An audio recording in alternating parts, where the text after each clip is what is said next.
Blotti, sous le flanc puissant de l'étalon noir, Léonie vit avec terreur des bottes inconnues s'arrêter à quelques centimètres de sa cachette.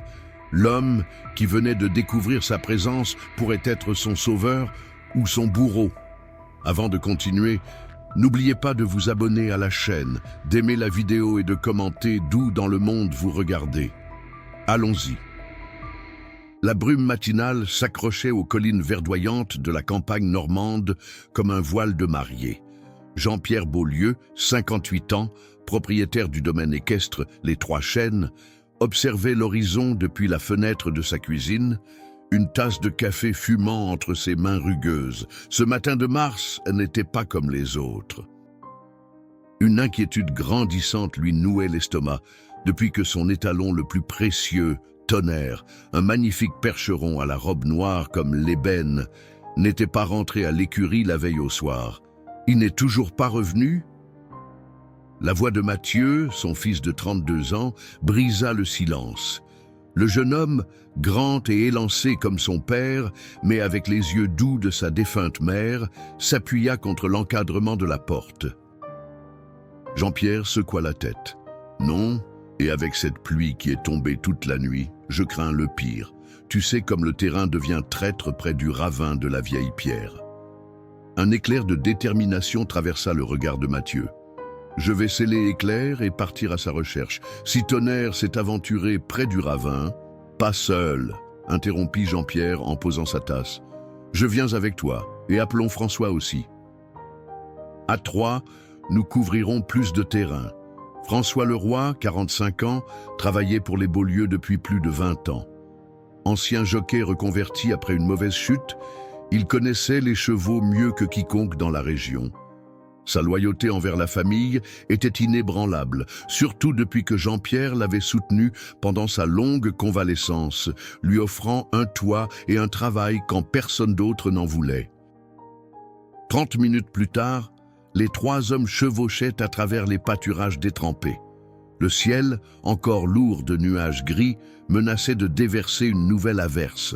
Le domaine des Beaulieu S étendait sur plus de 100 hectares, bordant la forêt domaniale de Saint-Germain à l'est et le dangereux ravin de la Vieille Pierre au nord. « Je prendrai le secteur nord », annonça Jean-Pierre, ajustant son imperméable usé par le temps. « Mathieu, tu pars vers l'est. François, vérifie les prairies ouest, près de la rivière. Si quelqu'un trouve quoi que ce soit, un coup de téléphone immédiat. » Les trois cavaliers se séparèrent, chacun disparaissant dans le brouillard qui épaississait à mesure que la matinée avançait.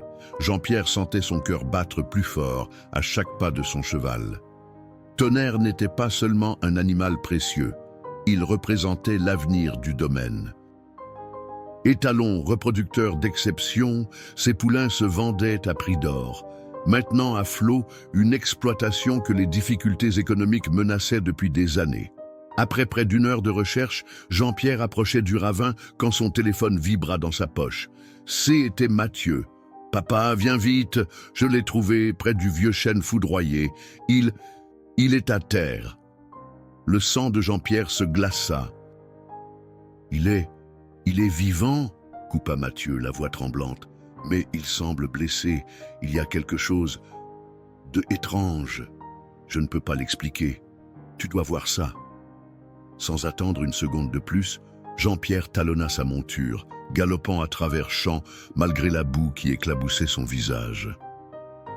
Le vieux chêne foudroyé se trouvait à la lisière de la forêt, un monument naturel que la foudre avait frappé 10 ans auparavant, laissant un tronc noirci et tordu pointant vers le ciel comme un doigt accusateur. Lorsqu'il arriva sur place, il aperçut d'abord François, qui avait manifestement rejoint Mathieu. Les deux hommes se tenaient immobiles, à quelques mètres de Tonnerre. L'étalon noir était couché sur le flanc, sa respiration laborieuse formant de petits nuages de vapeur dans l'air froid. Une de ses jambes arrière semblait positionnée dans un angle non naturel. Il s'est probablement aventuré trop près du bord pendant l'orage, murmura François alors que Jean-Pierre démontait. Le terrain a dû céder sous son poids. Jean-Pierre s'approcha lentement de son précieux étalon, le cœur serré. Tonnerre le reconnut et émit un faible hennissement. Mais alors que le vieil homme s'apprêtait à examiner la jambe blessée, il remarqua que Mathieu et François n'avaient pas bougé, leur regard fixé non pas sur le cheval, mais sur quelque chose d'autre. « Qu'est-ce que... »« Regarde, papa » chuchota Mathieu, pointant vers le ventre de l'animal. Jean-Pierre contourna précautionneusement Tonnerre et s'immobilisa, le souffle coupé. Là, partiellement dissimulé sous le corps massif de l'étalon, se trouvait ce qui semblait être un petit paquet de couvertures sales. Et de ce paquet dépassaient des doigts humains. « Mon Dieu !» souffla Jean-Pierre, tombant à genoux dans la boue. « Il y a quelqu'un là-dessous. Il y a quelqu'un sous Tonnerre !» s'exclama Jean-Pierre, sa voix trahissant son incrédulité. « Vite !» Les trois hommes échangèrent un regard paniqué avant de se précipiter vers l'étalon blessé. Tonnerre, malgré sa douleur évidente, semblait calme, comme s'il comprenait l'urgence de la situation. Ses yeux noirs, habituellement fiers et vifs, étaient à présent voilés par la souffrance. Mais il ne montrait aucun signe d'agitation lorsque les hommes s'approchèrent. « Il faut le faire bouger », dit François, évaluant rapidement la situation. « Mais avec sa jambe dans cet état, on n'a pas le choix, » trancha Mathieu. « Chaque seconde compte. » Jean-Pierre s'agenouilla près de la tête de Tonnerre, caressant doucement son encolure puissante. « Mon brave, mon fidèle ami, » murmura-t-il à l'oreille de l'animal. « Nous devons sauver cette personne. Je sais que tu souffres, mais je te demande un dernier effort. » Comme s'il comprenait les paroles de son maître, Tonnerre émit un faible hennissement. Jean-Pierre fit signe à Françoise et Mathieu de se placer de part et d'autre de l'étalon. « À trois, nous allons essayer de le soulever suffisamment pour que je puisse tirer la personne, » expliqua François, se positionnant près de l'épaule massive du cheval. « Prêt ? 1, 2, 3 !» Les deux hommes poussèrent de toute leur force, soulevant légèrement le flanc de l'animal qui poussa un gémissement déchirant. Jean-Pierre, ignorant la boue qui imprégnait ses vêtements, se pencha et saisit le paquet de couverture. Il tira d'un coup sec, libérant ce qui s'avéra être non pas un adulte, mais une forme bien plus petite. « C'est un enfant !» balbutia Jean-Pierre, alors que François et Mathieu relâchaient doucement Tonnerre. Effectivement, enveloppée dans plusieurs couches de tissu crasseux, se trouvait une petite fille. Son visage pâle comme la porcelaine était encadré par des cheveux noirs emmêlés. Elle ne pouvait pas avoir plus de 6 ou 7 ans. Ses yeux étaient fermés, et pendant un horrible instant, Jean-Pierre crut qu'ils étaient arrivés trop tard. « Elle respire !» s'écria Mathieu qui s'était agenouillé près d'eux. « Regarde, sa poitrine bouge !» La fillette était inconsciente mais vivante. Son corps frêle était glacé au toucher et une coupure superficielle barrait son front. « Comment est-elle arrivée ici ?» murmura François, retirant son manteau pour en couvrir l'enfant. « Et qu'il a abandonné dans un endroit pareil ?» Jean-Pierre secoua la tête, incapable de comprendre l'horreur de la situation. Peu importe pour l'instant. Il faut la ramener au domaine et appeler les secours. Et Tonnerre, je m'occupe de lui, assura François. Allez-y, vous deux, cette petite a besoin de soins urgents. Mathieu prit délicatement l'enfant dans ses bras, surpris par sa légèreté. On dirait qu'elle n'a pas mangé depuis des jours, murmura-t-il, sentant les côtes saillantes sous les couvertures. Jean-Pierre remonta sur son cheval, puis se pencha pour que Mathieu lui tende la fillette.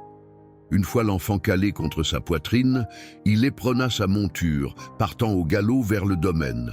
Pendant le trajet, la petite fille resta inerte, sa tête ballottant contre le torse de Jean-Pierre à chaque foulée du cheval. Le vieil homme serrait les dents, partagé entre l'urgence d'arriver au plus vite et la crainte d'aggraver l'état de l'enfant par des mouvements trop brusques. « Tiens bon, petite !» chuchota-t-il. « Tiens bon !» Lorsqu'ils atteignirent enfin le domaine des Trois Chênes, Marie-Claire, la gouvernante qui s'occupait de la maison depuis le décès de l'épouse de Jean-Pierre, accourut sur le perron, alertée par le bruit des sabots. « Seigneur !» s'exclama-t-elle en voyant Jean-Pierre descendre de cheval avec l'enfant dans les bras. « Qu'est-ce que... » « Appelle le docteur Moreau !» Vite !» ordonna Jean-Pierre en se précipitant vers la maison. Et les gendarmes aussi. On a trouvé cette petite sous tonnerre près du vieux chêne. Marie-Claire porta une main à sa bouche, horrifiée, puis se précipita vers le téléphone tandis que Jean-Pierre montait à l'étage. Il déposa la fillette sur le lit de la chambre d'amis et commença à retirer les couvertures sales qui l'enveloppaient. C'est alors qu'il remarqua un petit médaillon en argent accroché autour du cou de l'enfant. Intrigué, il l'examina de plus près. Le bijou représentait un arbre gravé avec une finesse remarquable. En le retournant, il découvrit une inscription « À ma petite Léonie, que les branches te protègent toujours. » « Léonie, » murmura Jean-Pierre, caressant doucement la joue glacée de la fillette. « Tu t'appelles Léonie ?» À cet instant, comme si elle avait entendu son nom, l'enfant entr'ouvrit les yeux. Son regard, d'un bleu profond et intense, se fixa sur Jean-Pierre avec une expression qui le figea sur place. Ce n'était pas de la peur qu'il y lisait. C'était de la reconnaissance. Puis, avant qu'il puisse dire quoi que ce soit, les lèvres gercées de la petite Léonie s'entr'ouvrirent et elle prononça un seul mot d'une voix à peine audible. « Danger ». Le docteur Antoine Moreau arriva au domaine des Trois Chênes 20 minutes plus tard, son vieux Citroën laissant des traces de pneus dans l'allée boueuse. Médecin de campagne depuis plus de 30 ans, il avait l'habitude des urgences rurales, mais le message alarmant de Marie-Claire l'avait fait quitter précipitamment sa consultation. « Où est l'enfant ?» demanda-t-il à peine entré, sa mallette médicale à la main, des gouttes de pluie perlant sur son imperméable usé. « À l'étage », répondit Marie-Claire en le guidant vers l'escalier. Jean-Pierre est avec elle. Elle a repris conscience un bref instant, puis s'est évanouie de nouveau. Le docteur Moreau trouva Jean-Pierre assis au chevet de la fillette, lui tenant la main comme s'il craignait qu'elle ne s'envole. Le vieil homme leva vers le médecin un regard empreint d'une inquiétude qu'il n'avait plus manifestée depuis la maladie de sa femme. « Elle a prononcé le mot « danger », Antoine », murmura Jean-Pierre alors que le médecin s'approchait. « Et regarde ce médaillon. Plus tard, Jean-Pierre », coupa doucement le docteur en posant sa mallette sur la table de chevet. « Laisse-moi l'examiner d'abord. » Pendant les minutes qui suivirent, le médecin ausculta méticuleusement la petite Léonie, son visage devenant plus grave à mesure qu'il progressait dans son examen. Hypothermie, déshydratation, malnutrition, énuméra-t-il finalement. Et ces ecchymoses sur ses bras ne datent pas d'aujourd'hui. Cet enfant a été maltraité, Jean-Pierre. Le propriétaire du domaine serra les poings. Qui pourrait faire une chose pareille à une enfant ? La vraie question est, que faisait-elle seule dans vos terres et comment tonnerre l'a-t-il trouvée ? Un bruit de moteur interrompit leur conversation. Par la fenêtre, ils aperçurent la voiture de la gendarmerie qui se garait près de celle du médecin. « Je descends les recevoir, » dit Jean-Pierre. « Occupe-toi d'elle, Antoine. » En bas, l'adjudant-chef Pascal Renard, accompagné d'une jeune gendarme, attendait dans le salon. Grand et sec, avec une moustache poivre et sel soigneusement taillée, Renard avait cette présence qui imposait naturellement le respect. « Monsieur Beaulieu », salua-t-il en serrant la main de Jean-Pierre, « j'ai reçu un appel concernant la découverte d'une enfant abandonnée sur votre propriété. »« C'est exact », confirma Jean-Pierre, invitant les gendarmes à s'asseoir. « Mon fils, mon employé et moi-même avons trouvé une petite fille coincée sous mon étalon blessé, près de la lisière du bois. » La jeune gendarme, que Renard présenta comme Élise Dubois, sortit un carnet pour prendre des notes. « Pouvez-vous nous donner plus de détails sur les circonstances exactes de cette découverte ?» Jean-Pierre leur raconta alors les événements de la matinée. La disparition de Tonnerre, les recherches et l'incroyable découverte de l'enfant sous le corps de l'animal. « Elle porte un médaillon avec le prénom Léonie », ajouta-t-il. « C'est tout ce que nous savons d'elle pour l'instant. » L'adjudant-chef Renard fronça les sourcils. « Léonie... Ce nom me dit quelque chose. » Il se tourna vers sa collègue. « N'y a-t-il pas eu un avis de recherche récemment pour une enfant de ce nom? La gendarme Dubois consulta rapidement son téléphone. Effectivement, mon adjudant, Léonie Mercier, 7 ans, disparue il y a 3 jours du foyer d'accueil Les Hirondelles à Saint-Marcel, à environ 15 km d'ici. Le cœur de Jean-Pierre se serra. Un foyer d'accueil? Oui, confirma Renard. D'après ce que je sais, elle y avait été placée récemment après des circonstances familiales difficiles. Un bruit de pas dans l'escalier les interrompit. Le docteur Moreau descendait, l'air préoccupé. « Comment va-t-elle » demanda immédiatement Jean-Pierre. « Son état est stable, mais préoccupant, » répondit le médecin. « Elle a besoin d'être hospitalisée pour des soins plus approfondis. » J'ai appelé l'hôpital de Rouen. Une ambulance est en route. L'adjudant-chef se présenta au médecin, puis demanda « A-t-elle repris conscience? A-t-elle dit quelque chose ?»« Non, mais... » Le docteur hésita. « J'ai trouvé quelque chose d'étrange. Elle avait ceci serré dans son poing. » Il tendit un petit morceau de papier froissé. Jean-Pierre le déplia délicatement. Était une coupure de journal, jaunie et déchirée, montrant la photo d'un homme d'une 50aine d'années. En dessous, un titre partiellement visible, « Mercier prend la direction du centre équestre municipal. » « C'est le père de Léonie, » murmura la gendarme Dubois, penchée par-dessus l'épaule de Jean-Pierre. « Édouard Mercier. Il est décédé dans un accident de voiture il y a 3 semaines. » C'est pour cela que Léonie a été placée au foyer. Mais pourquoi garderait-elle cette coupure de journal? S'interrogea Jean-Pierre. Et que signifie ce danger qu'elle a mentionné? Un hennissement puissant retentit à l'extérieur, faisant sursauter tout le monde. Jean-Pierre se précipita à la fenêtre, juste à temps pour voir Mathieu et François revenir au domaine, menant avec précaution Tonnerre qui boitait sévèrement mais parvenait à marcher. « Tonnerre !» s'exclama Jean-Pierre, soulagé de voir son étalon sur ses jambes. C'est alors qu'un cri perçant retentit à l'étage, glaçant le sang de tous les présents. « Léonie !» Jean-Pierre se rua vers l'escalier, suivi de près par le médecin et les gendarmes. Dans la chambre, ils trouvèrent la petite fille assise dans son lit, les yeux écarquillés de terreur, pointant un doigt tremblant vers la fenêtre. « Il est là !» chuchota-t-elle, sa voix à peine audible. « L'homme au chapeau noir, il est venu me chercher. »« L'homme au chapeau noir ?» répéta l'adjudant-chef Renard, scrutant immédiatement par la fenêtre. La vue ne donnait que sur la cour du domaine où Mathieu et François s'affairaient autour de Tonnerre. Aucune trace d'un quelconque individu portant un chapeau noir. Jean-Pierre s'approcha doucement du lit, s'efforçant d'adopter une voix calme malgré l'inquiétude qui lui tordait les entrailles. « Léonie, tu es en sécurité ici.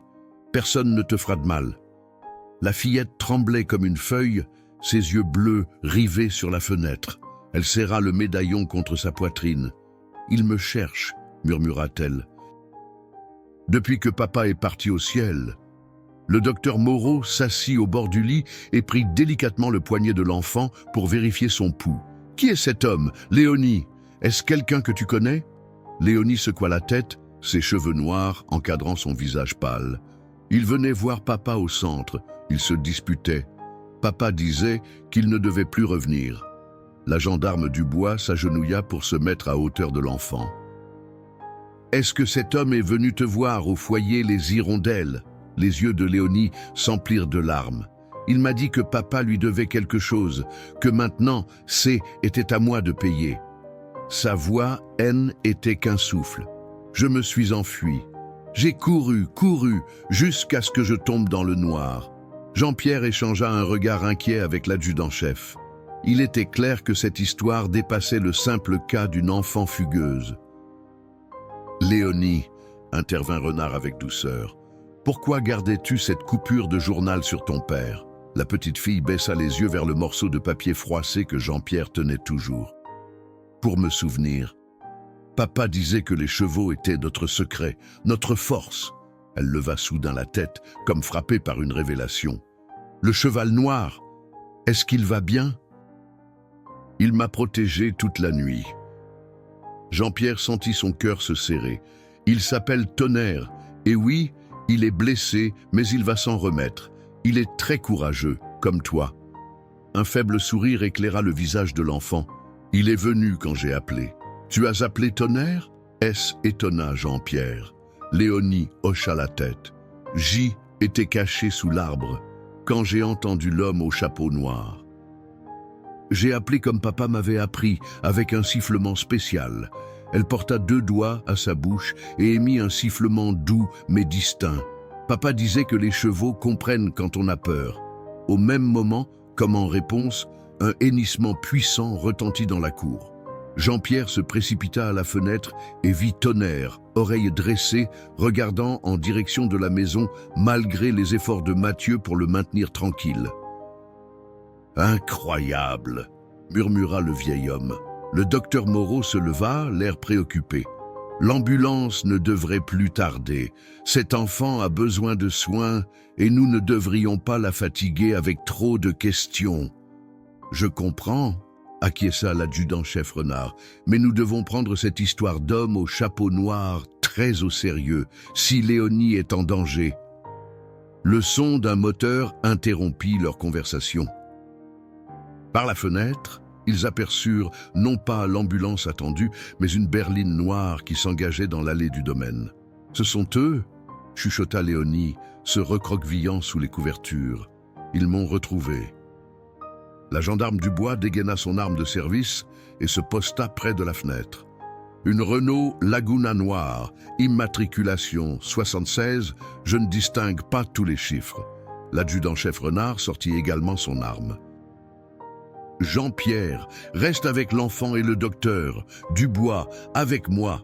Tandis que les 2 gendarmes descendaient, Jean-Pierre s'assit près de Léonie, lui prenant la main pour la rassurer. « N'aie pas peur, petite. Personne ne t'emmènera d'ici contre ta volonté. » Dans la cour, la tension était palpable. François et Mathieu avaient conduit Tonnerre à l'écurie, mais observaient avec méfiance la voiture qui s'était arrêtée à quelques mètres de l'entrée principale. Les 2 gendarmes se positionnèrent de part et d'autre du perron, armes à la main. La portière de la berline s'ouvrit lentement. Une femme d'une 40aine d'années en descendit, vêtue d'un tailleur strict, ses cheveux blonds tirés en un chignon serré. Elle leva les mains en voyant les gendarmes. Madame Clotilde Vernet, directrice du foyer Les Hirondelles, se présenta-t-elle d'une voix assurée. « On m'a informé que vous aviez retrouvé Léonie Mercier. » L'adjudant-chef Renard baissa légèrement son arme, mais resta vigilant. « Comment avez-vous su qu'elle était ici? Nous n'avons encore informé aucune institution. » Un sourire énigmatique se dessina sur les lèvres de la femme. « Disons que j'ai mes sources, adjudant. Cet enfant est sous ma responsabilité légale et je suis venu la récupérer. » À l'étage, toujours auprès de Léonie, Jean-Pierre fut alarmé de sentir la main de la fillette se crisper dans la sienne. Son regard suivit celui de l'enfant et se figea sur le médaillon en argent qu'elle portait autour du cou. L'arbre gravé. Soudain, il comprit. « Mon Dieu !» murmura-t-il. « Ce n'est pas juste un arbre. C'est un chêne !»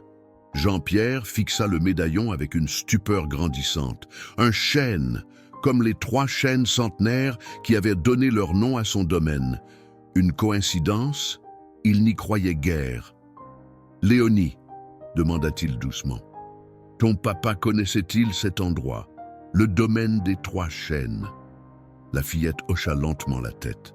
« Papa disait que C était notre secret. » Elle hésita, puis ajouta dans un murmure. « Il disait que si un jour il lui arrivait quelque chose, je devais venir ici, que les chênes me protégeraient. » Le docteur Moreau, qui était resté silencieux jusqu'alors, lança un regard interrogateur à Jean-Pierre. « Tu connaissais Édouard Mercier ?»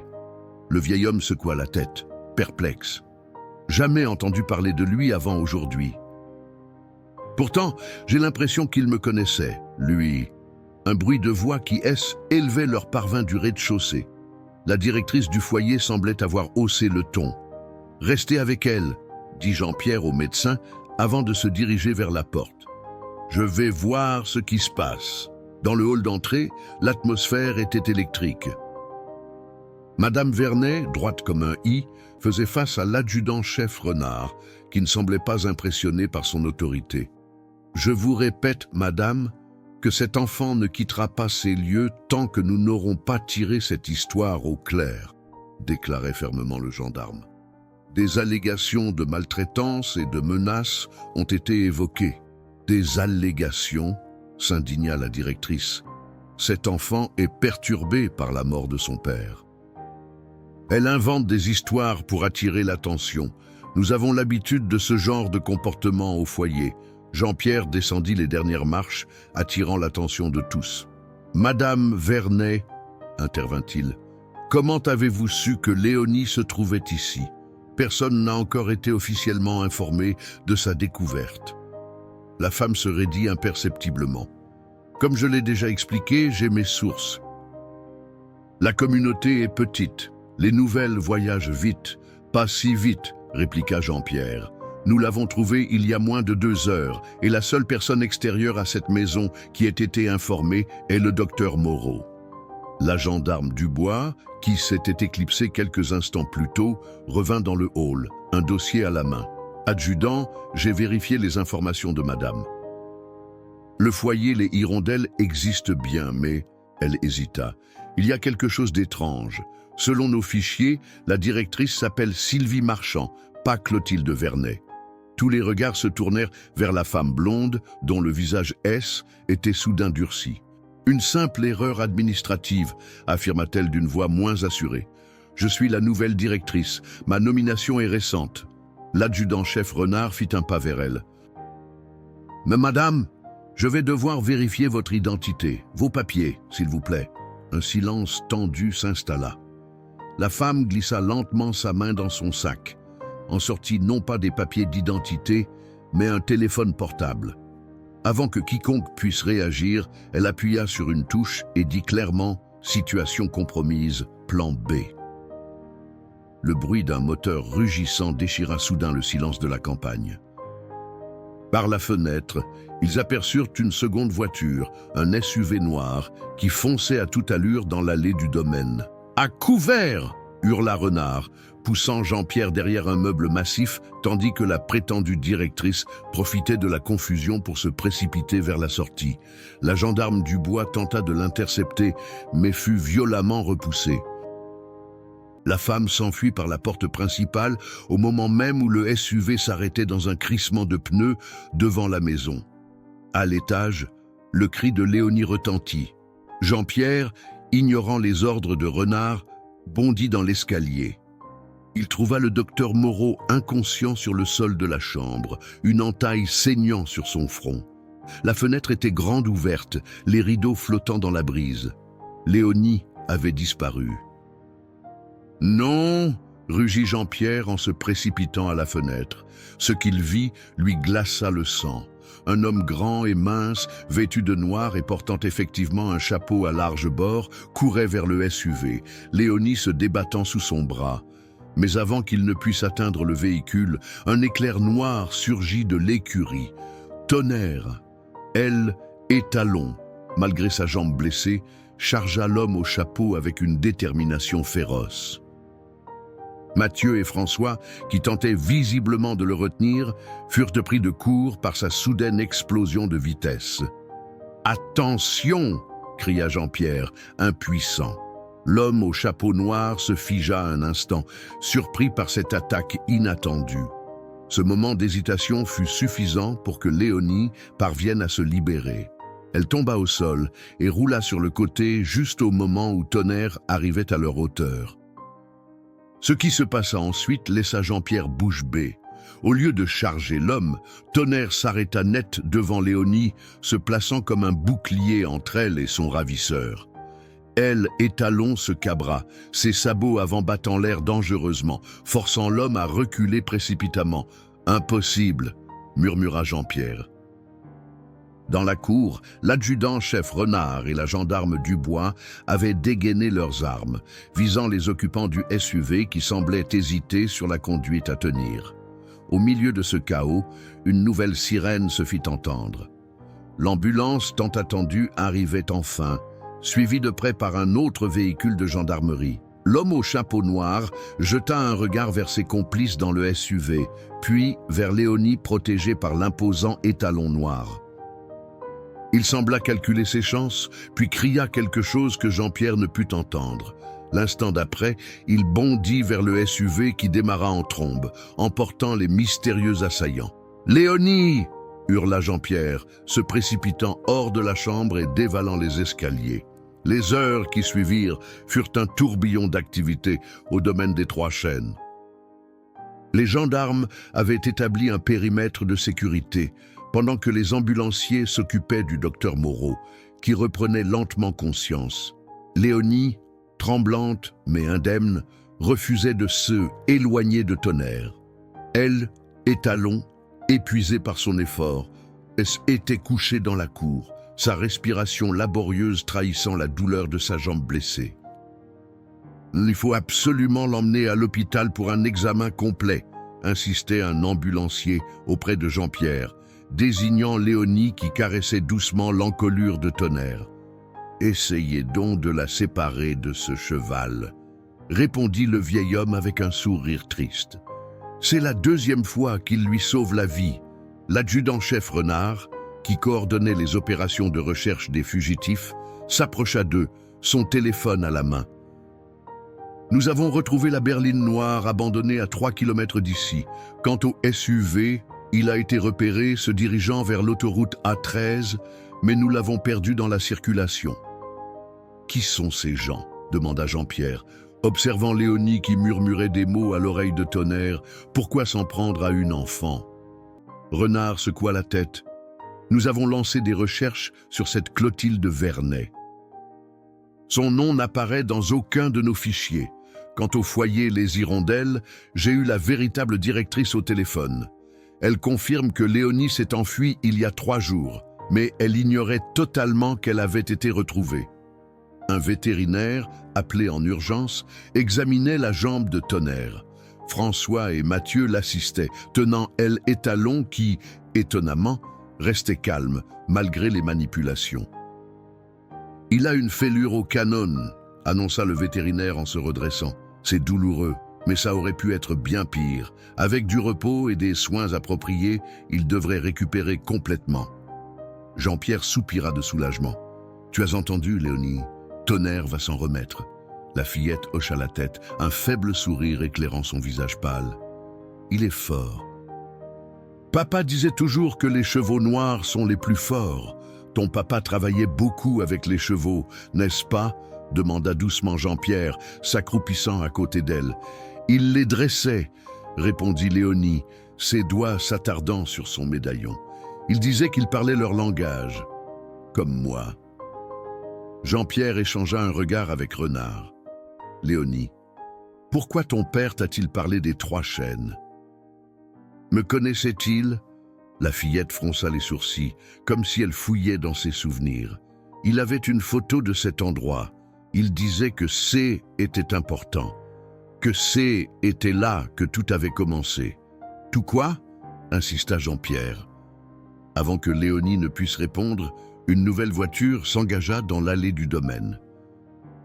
Immédiatement, les gendarmes se mirent en alerte, mais ils se détendirent en reconnaissant un véhicule de fonction de la brigade. Une femme d'une 50aine d'années en descendit, vêtue d'un tailleur-pantalon sombre. Elle se dirigea droit vers l'adjudant-chef Renard, lui montrant rapidement un badge. « Commissaire Hélène Dufresne, brigade des mineurs », se présenta-t-elle avant de porter son attention sur Léonie. Ses traits sévères s'adoucirent immédiatement. « Tu dois être Léonie. Je suis contente de voir que tu vas bien. » La fillette se blottit contre Tonnerre, méfiante. « Tout va bien, » la rassura Jean-Pierre. « La commissaire est là pour t'aider. » Hélène Dufresne s'accroupit pour se mettre à hauteur de l'enfant, gardant une distance respectueuse. « Léonie, je sais que tu as vécu des moments difficiles. Mais j'ai besoin que tu m'aides à comprendre ce qui se passe, d'accord ?» Léonie hésita, puis hocha lentement la tête. « Bien, » sourit la commissaire. « Peux-tu me dire ce que l'homme au chapeau noir voulait exactement? La clé, murmura Léonie. Il cherche la clé que papa a cachée. Jean-Pierre et les gendarmes échangèrent des regards intrigués. Quelle clé, ma chérie? Demanda Hélène avec douceur.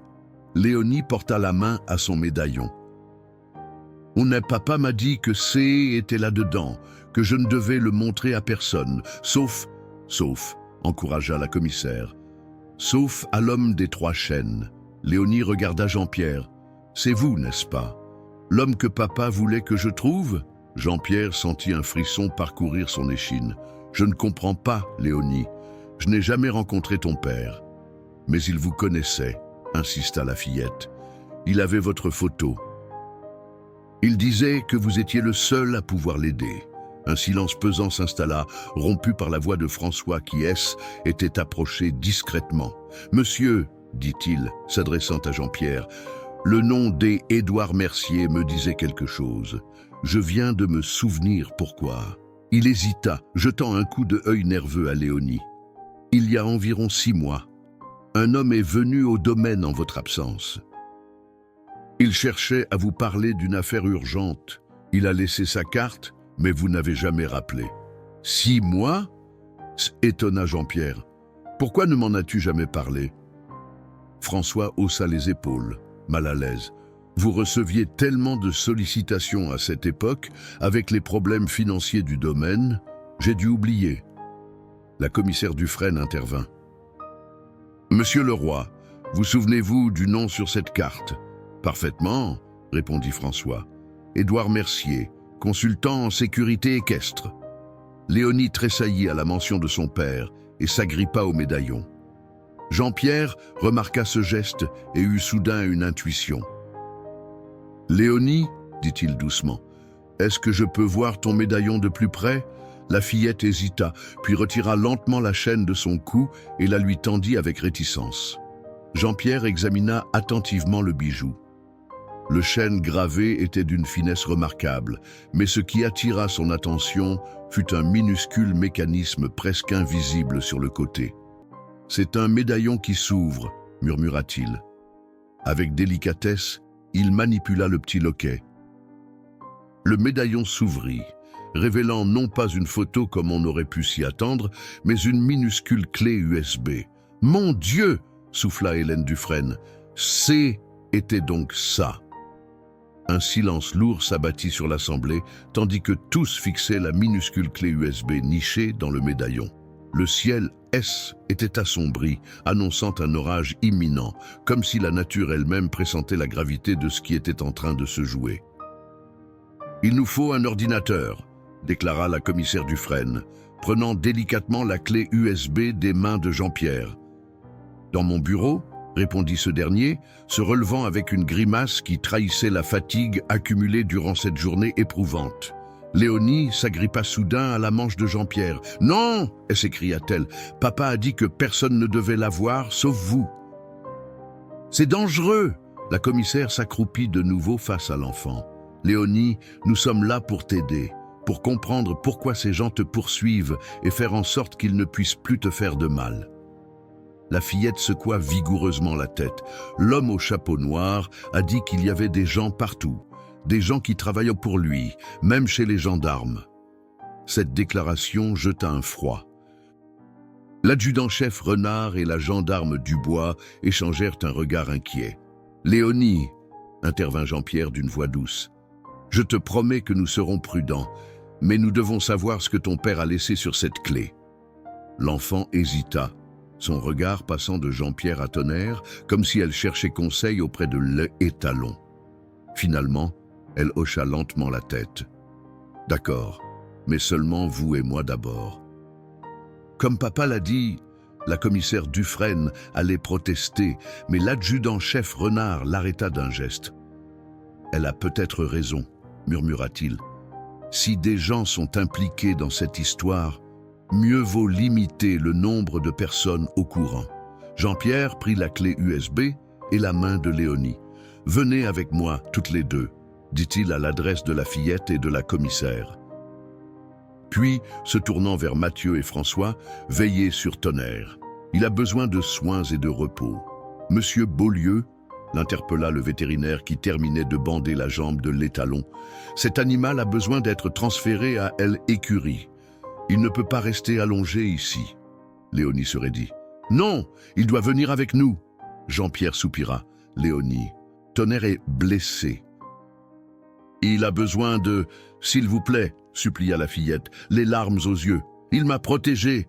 L'homme au chapeau noir va revenir, je le sais. Voyant la détresse de l'enfant, Jean-Pierre céda. Très bien. François, Mathieu, aidez Tonnerre à se relever et amenez-le jusqu'à l'écurie près de la maison. Nous utiliserons mon ordinateur portable dans la petite salle attenante. Quelques minutes plus tard, ils étaient installés dans une pièce adjacente à l'écurie principale. Tonnerre avait été placé dans un box confortable. La porte laissée ouverte pour que Léonie puisse le voir depuis sa chaise. Jean-Pierre avait posé son ordinateur portable sur une petite table, tandis que la commissaire Dufresne se tenait légèrement en retrait, respectant la promesse faite à l'enfant. « Prête ?» demanda Jean-Pierre à Léonie, la clé USB en main. La fillette hocha gravement la tête, serrant contre elle la couverture que Marie-Claire lui avait apportée. Jean-Pierre inséra la clé. Après quelques instants, une fenêtre s'ouvrit, révélant un unique fichier vidéo. Il hésita, puis double-cliqua. Le visage d'Édouard Mercier apparut à l'écran. C était un homme d'une quarantaine d'années, aux traits fatigués mais aux yeux vifs, identiques à ceux de sa fille. Il était assis dans ce qui semblait être un bureau, des livres et des photos de chevaux visibles en arrière-plan. « Si vous regardez cette vidéo, commença-t-il, sa voix légèrement tremblante, c'est que je ne suis plus de ce monde et que Léonie a trouvé son chemin jusqu'à vous, monsieur Beaulieu. » Il marqua une pause. « Ou devrais-je dire, oncle Jean-Pierre ?» Jean-Pierre sursauta, le souffle coupé. « Quoi ?» murmura-t-il, incrédule. Sur à l'écran, Édouard Mercier eut un sourire triste. « Vous ne me connaissez pas, mais vous connaissiez ma mère, Elisabeth Beaulieu, votre demi-sœur. » Le visage de Jean-Pierre se décomposa. Il sentit le regard de Léonie et de la commissaire peser sur lui, mais il était incapable de détacher les yeux de l'écran. « Je sais que c'est un choc, » poursuivit Édouard. « Elisabeth n'a jamais voulu vous contacter. La façon dont votre père, notre grand-père, l'a traitée, elle et sa mère. Elle a préféré couper les ponts définitivement après sa mort, mais elle m'a tout raconté sur vous, sur le domaine des 3 chênes. » Jean-Pierre se pinça une main tremblante sur le visage. Elisabeth, sa demi-sœur, née de la liaison de son père avec une employée du domaine, une relation que sa mère n'avait jamais acceptée et qui avait mené à l'expulsion de la jeune femme et de son enfant illégitime. « Si je vous contacte aujourd'hui, » continua Édouard, « c'est parce que j'ai découvert quelque chose qui nous met tous en danger. Il y a 6 mois, j'ai été engagé comme consultant en sécurité pour le compte d'une société appelée Equigen. Ils développent des programmes d'élevage de chevaux de course. Du moins, c'est ce qu'ils prétendent. » Son expression devint plus grave. « Ce que j'ai découvert va bien au-delà de simples chevaux de course. Equigen mène des expériences génétiques illégales sur des chevaux. Ils tentent de créer des animaux avec des capacités extraordinaires, des chevaux capables de comprendre des commandes complexes, de développer des liens empathiques puissants avec certains humains. » Jean-Pierre jeta un regard vers Tonnerre, puis vers Léonie qui observait l'écran, les yeux écarquillés. « J'ai rassemblé des preuves, » poursuivit Édouard, « suffisantes pour les faire tomber, mais ils l'ont découvert, et maintenant, ils me traquent. » Il se pencha vers la caméra. « Si vous regardez cette vidéo, c'est qu'ils ont réussi à m'atteindre. L'accident de voiture, dont vous avez probablement entendu parler, n'en était pas un. » Léonie étouffa un sanglot. Jean-Pierre lui prit instinctivement la main.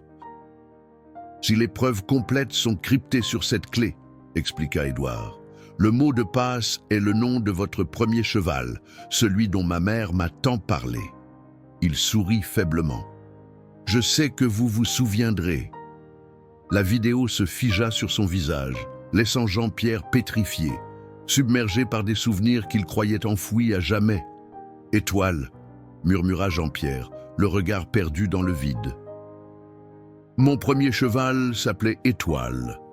La commissaire Dufresne, qui était restée silencieuse jusqu'alors, s'approcha doucement. « Monsieur Beaulieu, tout ceci est extraordinaire, si ce que dit cet homme est vrai. »« C'est vrai, » affirma Jean-Pierre d'une voix étrangement calme. « Élisabeth, je n'avais que 7 ans quand elle et sa mère ont quitté le domaine. Mon père avait interdit qu'on prononce leur nom, mais je me souviens d'elle. Elle avait mes yeux. » Il regarda Léonie, remarquant pour la première fois la ressemblance subtile. Les mêmes yeux bleus profonds, le même pli au coin des lèvres quand elle souriait. Comment avait-il pu ne pas le voir?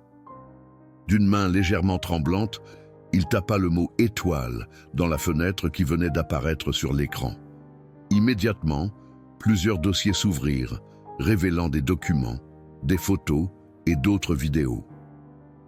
« Mon Dieu !» souffla la commissaire en parcourant les fichiers. « Il y a tout ici, des rapports financiers, des protocoles d'expérimentation, des listes de noms. » Jean-Pierre ouvrit un dossier contenant des photos. Des laboratoires ultramodernes apparurent, où des scientifiques en blouse blanche s'affairaient autour de chevaux entravés. Certaines images étaient difficiles à regarder. Des poulains aux malformations évidentes, des chevaux adultes avec des électrodes implantées dans le crâne. « C'est monstrueux », murmura-t-il. Léonie, qui s'était rapprochée pour voir l'écran, poussa soudain un cri en pointant une photo. « C'est lui, l'homme au chapeau noir !» L'image montrait un groupe de personnes en costume posant devant un bâtiment moderne. Au centre, un homme grand et mince au visage austère, portant un chapeau noir. Victor Moreau, directeur de recherche chez Equigen, lut Jean-Pierre dans la légende de la photo. La commissaire Dufresne sortit immédiatement son téléphone. « Je dois transmettre ces informations à ma hiérarchie. Avec ça, nous pouvons lancer un mandat d'arrêt contre cet homme et faire perquisitionner les locaux d'Equigen. » Mais Léonie secoua vigoureusement la tête. « Non !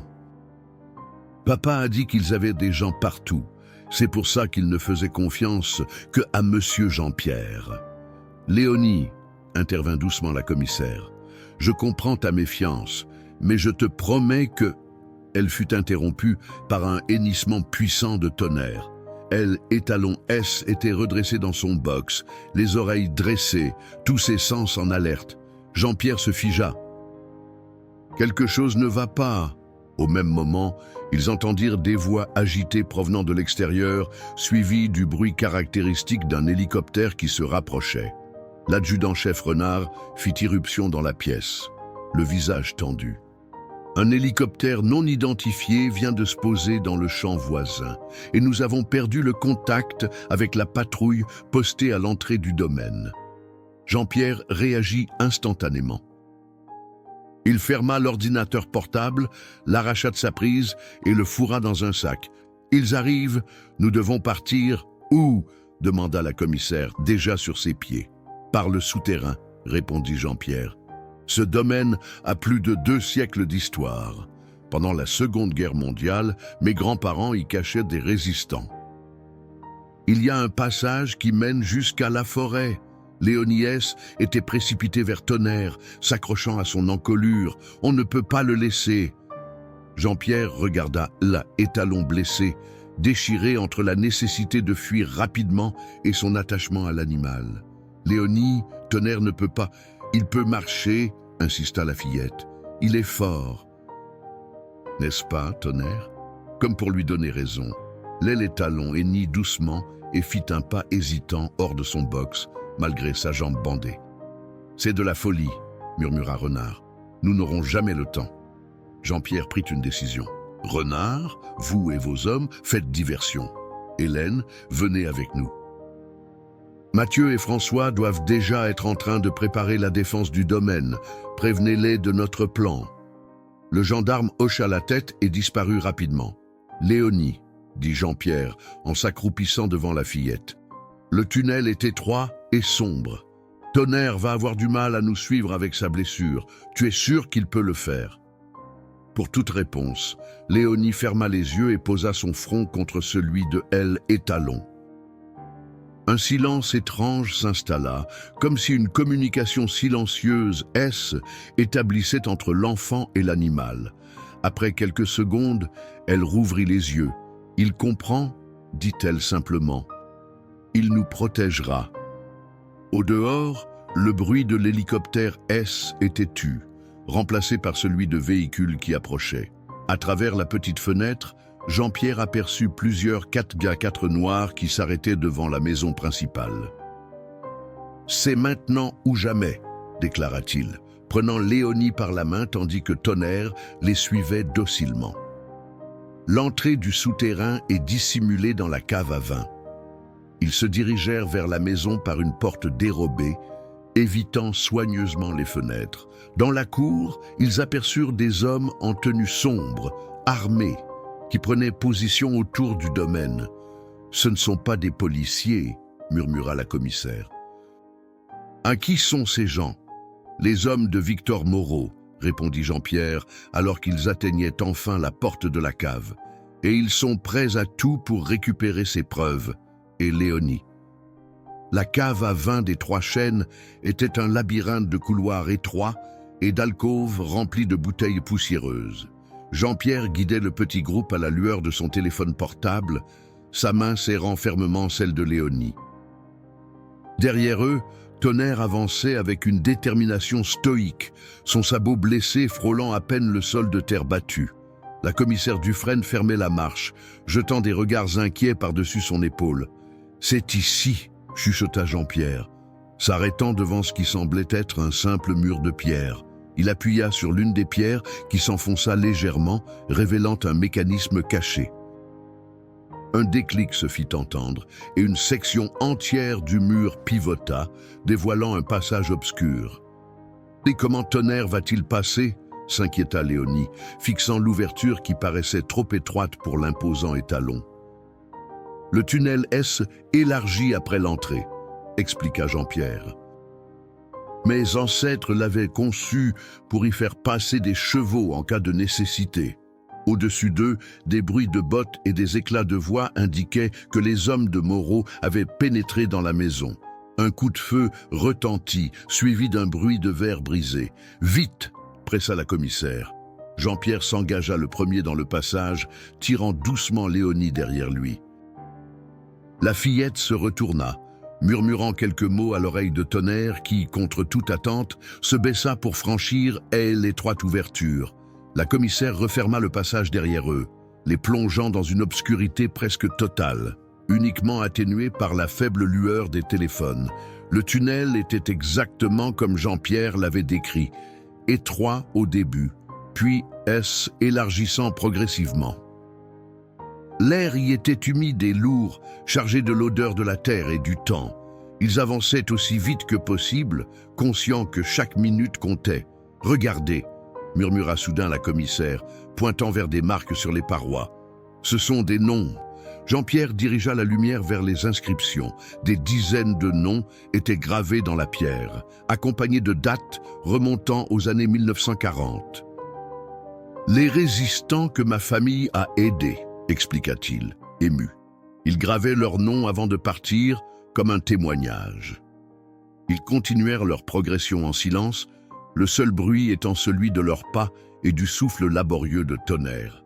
Après ce qui sembla être une éternité, Jean-Pierre s'arrêta brusquement, levant une main pour signaler aux autres de faire de même. « Vous avez entendu ?» chuchota-t-il. Un faible bruit d'éboulement provenait de derrière eux. « Ils ont trouvé l'entrée », souffla la commissaire, son visage pâlissant dans la lueur bleuâtre du téléphone. « Il nous reste encore 1 kilomètre avant la sortie », calcula Jean-Pierre. « Nous n'y arriverons jamais avant eux. » Léonie se tourna vers Tonnerre, posant une main sur son museau. Elle et Talon hennit doucement, comme en réponse à une question silencieuse. « Tonnerre dit qu'il y a une autre sortie », annonça-t-elle avec une conviction déconcertante. « Plus proche, il la sent. »« C'est impossible », commença Jean-Pierre, mais il s'interrompit en voyant l'expression déterminée de la fillette. « Léonie, comment pourrait-il? Les expériences » intervint la commissaire, feuilletant rapidement les documents sur son téléphone. « Regardez ce rapport. Projet Sentinelle, développement de la perception spatiale et de la mémoire territoriale. Vous pensez que Tonnerre... » Jean-Pierre n'acheva pas sa phrase, incapable d'articuler l'implication terrifiante de cette idée. « Je crois que votre neveu n'a pas tout dit dans sa vidéo, » murmura Hélène Dufresne. « Regardez cette liste, des numéros de série attribués à chaque animal du programme. » T07, le médaillon, réalisa Jean-Pierre. Ce n'est pas juste un chêne qui est gravé dessus, il y a des initiales minuscules, T07. Léonie serrait son médaillon vide, ses yeux écarquillés. Papa disait que Tonnerre était spécial, qu'il comprenait des choses que les autres chevaux ne pouvaient pas comprendre. Un autre bruit d'éboulement, plus proche cette fois, interrompit leur conversation. « Nous n'avons pas le choix », décida Jean-Pierre. Léonie, demande à Tonnerre de nous montrer cette sortie. La fillette hocha la tête et se tourna vers l'étalon, posant son front contre le sien comme elle l'avait fait plus tôt. Après quelques secondes de cette communication silencieuse, Tonnerre releva la tête et commença à avancer dans une direction différente, empruntant un embranchement du tunnel que Jean-Pierre n'avait jamais exploré. « Il sait où il va », chuchota Léonie, suivant l'animal avec une confiance absolue.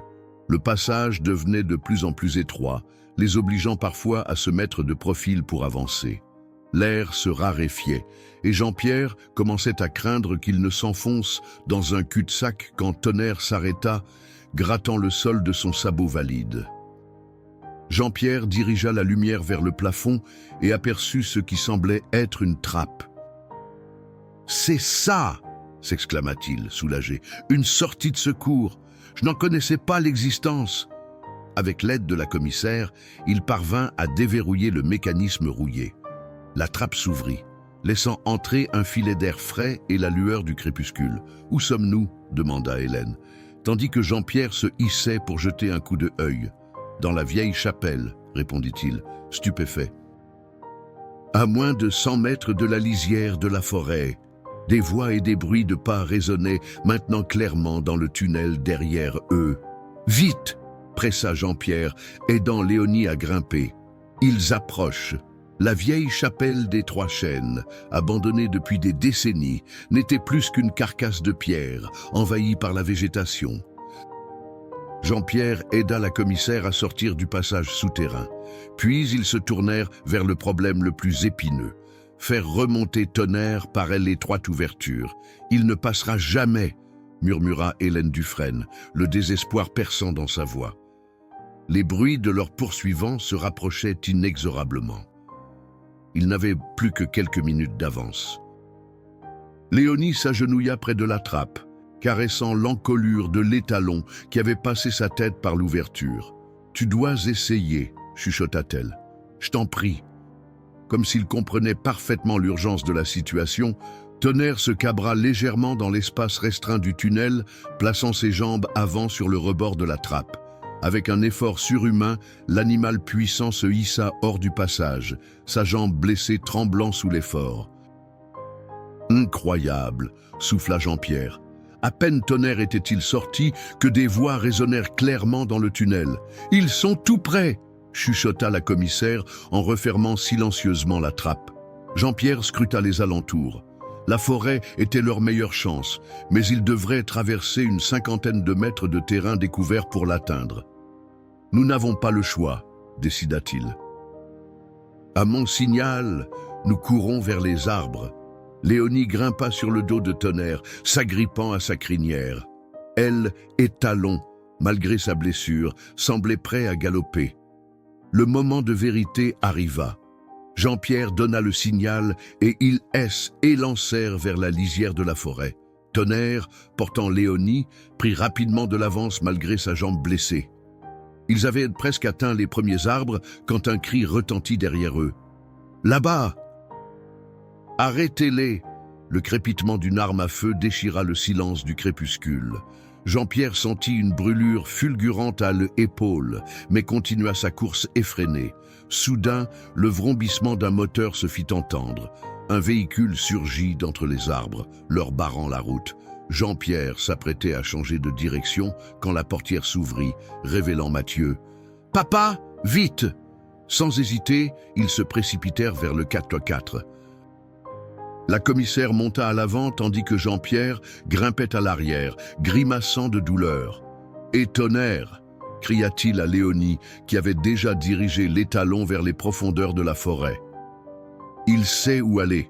répondit-elle avec une assurance déconcertante. « Retrouvez-nous au grand chêne foudroyé. » Avant que Jean-Pierre ne puisse protester, Mathieu avait déjà démarré, filant à travers la forêt sur un chemin forestier à peine visible. « J'ai reçu ton message », expliqua-t-il, concentré sur sa conduite périlleuse. « François est avec Renard. Ils retiennent les hommes de Moreau. »« Tu es blessé », constata la commissaire, remarquant la tache de sang qui élargissait sur la chemise de Jean-Pierre. « Ce n'est rien », répondit-il, serrant les dents. « Nous devons retrouver Léonie. » 20 minutes plus tard, ils arrivaient au chêne foudroyé, ce même arbre où tout avait commencé. Léonie les attendait, assise au pied du tronc noirci, Tonnerre montant paisiblement la garde à ses côtés. « Tu saignes !» s'inquiéta la fillette en voyant Jean-Pierre descendre du véhicule, son épaule bandée avec la veste de Mathieu. « J'ai connu pire !» sourit-il faiblement. « Comment as-tu » Il s'interrompit en voyant une silhouette émerger de l'ombre des arbres. Victor Moreau, sans son chapeau désormais, pointait une arme droit sur eux. « Très touchant, railla-t-il, la petite famille réunie. » La commissaire tenta d'atteindre son arme, mais Moreau secoua la tête. « Je ne vous le conseille pas, commissaire Dufresne. Mes hommes sont positionnés tout autour. » Jean-Pierre fit un pas en avant, s'interposant entre Moreau et Léonie. « C'est terminé, Moreau. Les preuves des expériences d'Equigène sont déjà entre les mains des autorités. » Un rictus déforma le visage du directeur de recherche. « Vous pensez vraiment que cela m'arrêtera ? Des décennies de recherche, des millions investis, nous sommes à l'aube d'une révolution génétique. Et cette petite, il désigna Léonie, est la clé de tout. » Moi, s'étonna la fillette. « Pourquoi crois-tu que Tonnerre te répond si bien ?» répliqua Moreau. « Le projet T07N était que la moitié de l'équation. L'autre moitié, c'est toi, cher enfant. Ton père n'a pas tout découvert. » Soudain, des phares percèrent l'obscurité de la forêt. Plusieurs véhicules de gendarmerie encerclèrent la clairière, leurs gyrophares illuminant la scène d'une lueur bleue fantomatique. « Posez votre arme, Moreau », ordonna la voix de l'adjudant-chef Renard, amplifiée par un mégaphone. « Vous êtes cerné. » Le visage de Moreau se décomposa. Son regard passa de Léonie à Tonnerre, puis à Jean-Pierre. « Vous ne comprenez pas ce que vous détruisez, » murmura-t-il, avant d'abaisser lentement son arme. Tandis que les gendarmes arrêtaient Moreau, Jean-Pierre s'approcha de Léonie qui, était blottie contre Tonnerre. « C'est fini, » lui dit-il doucement. « Tu es en sécurité maintenant. » La fillette leva vers lui des yeux brillants de larmes. « Qu'est-ce qui va m'arriver ?» Jean-Pierre s'agenouilla malgré la douleur de son épaule. « Tu es ma petite nièce, Léonie. Tu es une Beaulieu. Ta place est aux Trois Chênes si tu le souhaites. » Un sourire illumina le visage de l'enfant. Elle se jeta dans les bras de Jean-Pierre, nichant son visage contre son épaule intacte. « Et Tonnerre ?» demanda-t-elle, sa voix étouffée. Jean-Pierre caressa la crinière de l'étalon, qui les observait avec ce qui ressemblait étrangement à de la bienveillance. « Tonnerre aussi est chez lui désormais, » affirma-t-il. « Après tout, il fait partie de la famille. » Épilogue 6 mois plus tard, le domaine des Trois Chênes avait retrouvé une nouvelle vie. Sous un soleil printanier, Léonie galopait sur la jument que Jean-Pierre lui avait offerte pour son 8e anniversaire, ses rires résonnant dans la vallée. Dans le pré adjacent, Tonnerre, complètement rétabli, trottait librement, sa robe noire luisant sous les rayons dorés. Près de la maison, Jean-Pierre et Mathieu observaient la scène, un café à la main. Les papiers d'adoption sont presque finalisés, annonça Mathieu. Elle sera officiellement une Beaulieu le mois prochain. Jean-Pierre hocha la tête, ému. Édouard serait fier. L'enquête sur Équigène avait révélé l'ampleur des expériences illégales. Victor Moreau et ses complices attendaient leur procès, tandis que les chevaux, génétiquement modifiés, avaient été placés sous la protection d'un programme spécial, supervisé par la commissaire Dufresne elle-même. Quant à Léonie et Tonnerre, leur lien mystérieux restait inexpliqué par la science conventionnelle. Mais pour Jean-Pierre, l'explication importait peu. Ce qui comptait, était qu'ils avaient trouvé un refuge, une famille. Et que certains secrets, comme celui du vieux chêne foudroyé qui avait été témoin de leur première rencontre, méritaient peut-être de rester des mystères.